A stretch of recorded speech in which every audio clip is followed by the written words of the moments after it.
Assalamualaikum warahmatullahi wabarakatuh. Alhamdulillahi rabbil alamin. Alladzi hadana lihada wa ma kunna linahtadiya laula an hadanallah.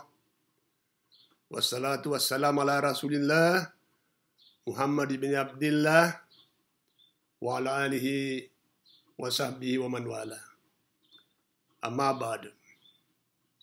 Saudara-saudara sekalian yang berbahagia, tema pengajian kita pada siang hari ini adalah lanjutan dari pengajian kita beberapa hari sebelumnya, yaitu tujuan beragama bahagian kedua. Pada bagian pertama kita telah menegaskan bahwa tujuan beragama itu adalah untuk perdamaian dan tidak ada agama yang mengajarkan permusuhan. Pada bagian kedua ini, kita akan melanjutkan pembahasan mengenai perilaku atau usaha-usaha umat beragama untuk mencapai atau mewujudkan perdamaian itu. Saudara-saudara sekalian yang berbahagia, banyak orang sebenarnya salah paham atau salah kaprah karena mengira bahwa agama itulah yang menjadi tujuan. Padahal sebenarnya agama barulah menjadi jalan mencapai tujuan. Ibaratnya agama itu merupakan siratal mustaqim untuk tujuan yang paling hakiki. Tujuan yang paling hakiki adalah terwujudnya perdamaian antara sesama manusia dengan kuncinya adalah memperoleh ridha dari sesama manusia. Dan tentu yang paling utama adalah ridha dari Allah Subhanahu wa Ta'ala. Kalau kita sudah memperoleh ridhanya Allah Subhanahu wa Ta'ala, kita akan bahagia dunia dan akhirat.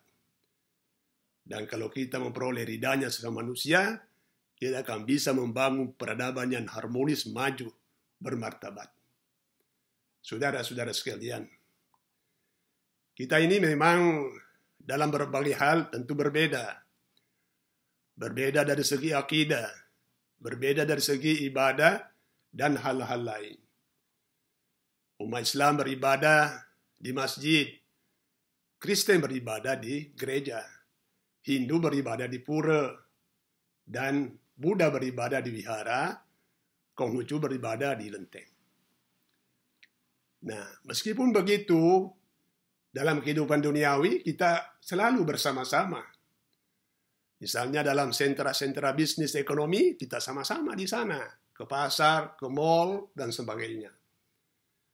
Dalam dunia pendidikan, kita bisa bersama-sama dalam satu universitas, satu sekolah. Dalam dunia kesehatan, kita bisa sama-sama berobat di satu rumah sakit. Dan bisa sama-sama membeli obat di satu apotek. Semua kita sama. Oleh karena itu, kami berharap janganlah menjadikan perbedaan-perbedaan agama itu untuk menjadi atau menciptakan sekat-sekat dalam kehidupan dunia kita ini. Itu sangat salah, sangat keliru.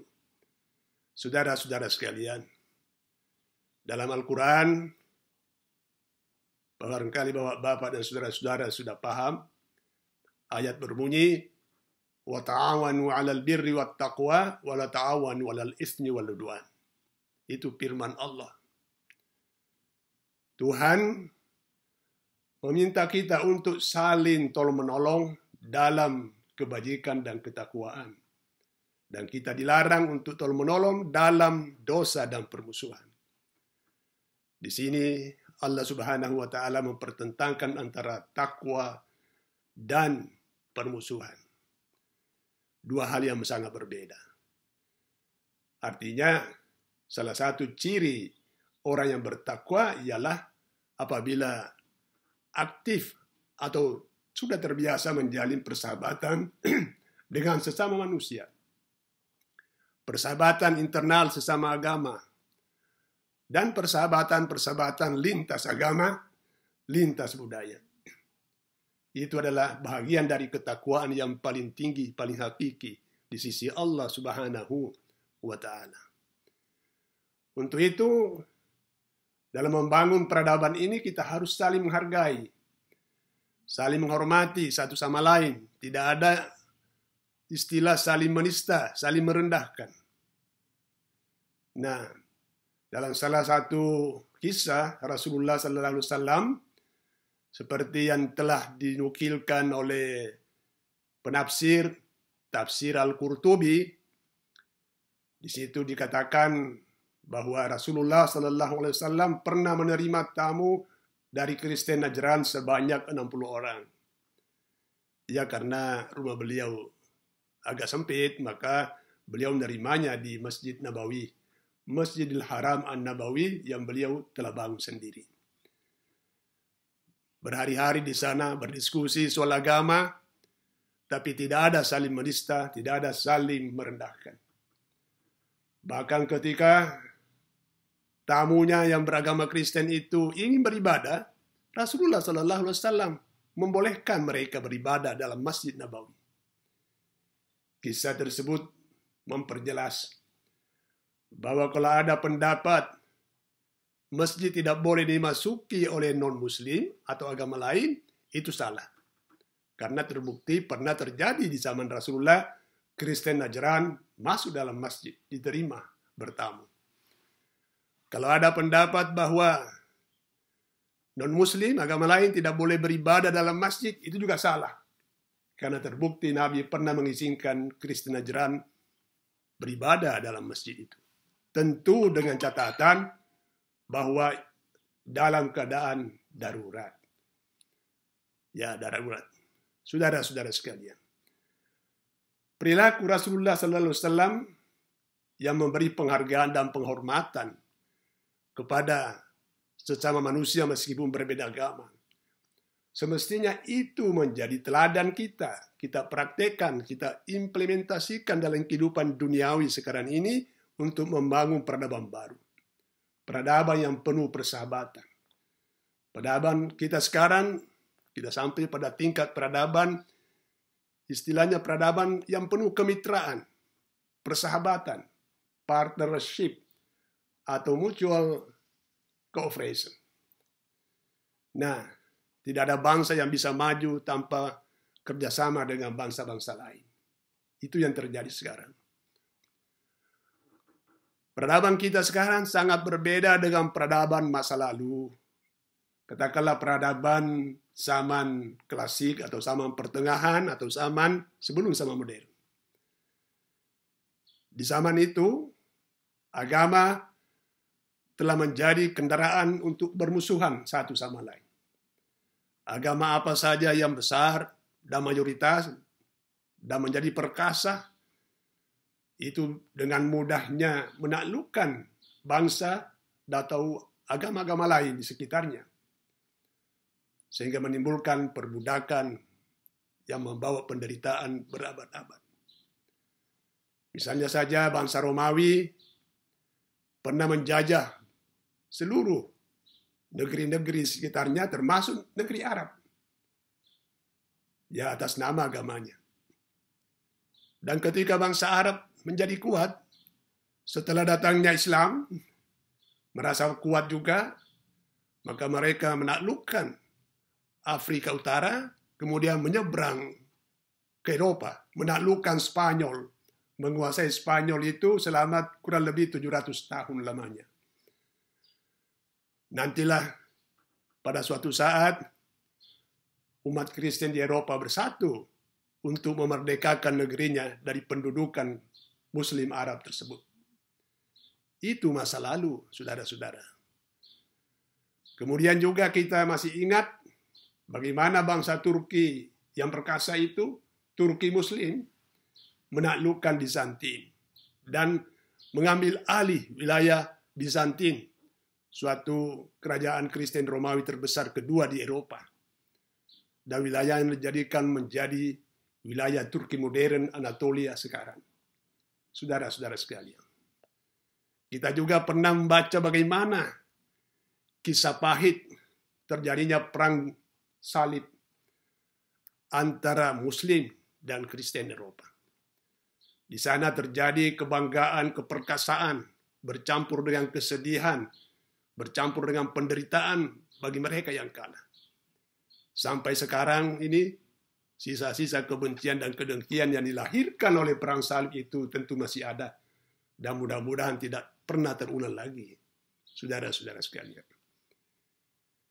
Dan kita juga masih ingat bagaimana bangsa Eropa yang telah memperoleh kemajuan sains dan teknologi setelah zaman Renaissance itu datang menjajah bangsa-bangsa Asia. Memang sebenarnya mereka datang dengan misi ekonomi, perdagangan, bukan misi agama. Tetapi tentu saja akan disikapi dengan emosi keagamaan dari bangsa-bangsa atau negeri-negeri yang didatangi sebagai jajahan. Itu masa lalu, mudah-mudahan tidak akan terulang lagi, saudara-saudara. Peradaban kita sekarang adalah peradaban yang harus membangun kerjasama antara satu dengan lainnya. Seperti tadi firman Allah, ta'awanu 'alal birri wat taqwa. Itulah inti dari peradaban kita sekarang. Saudara-saudara sekalian, pada bagian terakhir dari uraian singkat saya di sini, saya ingin menyampaikan bahwa suatu saat pada tahun 1960, Bung Karno diundang ke PBB berpidato di depan sidang umum PBB. Tepatnya tanggal 30 September 1960.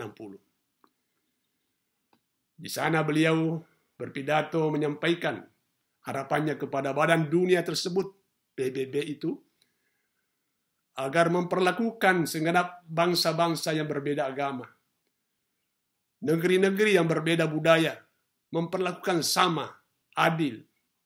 Ya, tidak ada diskriminasi sosial. Bangsa-bangsa, agama-agama yang berbeda-beda itu harus sejajar sebagai bangsa yang setara kedudukannya dalam keadilan dan kemakmuran. Berdasarkan kemerdekaan yang abadi. Itu harapan Bung Karno. Harapan Bung Karno sebenarnya itu berasal dari filosofi bangsa Indonesia yang sudah terlaksana, yaitu bagaimana kita di sini berbeda agama, berbeda etnis, berbeda suku, berbeda budaya bahasa, mampu membangun persatuan dalam negara Republik Indonesia. Tentu dengan dasar Pancasila. Itulah pesan utama yang dibawa oleh Bung Karno ke badan dunia tersebut ketika beliau memperoleh kehormatan membawakan pidatonya di sana. Saya kira saatnya lah mari kita sadar, mari kita menjadikan agama kita sekarang, semua umat beragama, menjadikan sebagai jembatan perdamaian untuk membangun peradaban baru. Seperti isi pidato Bung Karno, to build the world anew, membangun dunia yang baru sama sekali.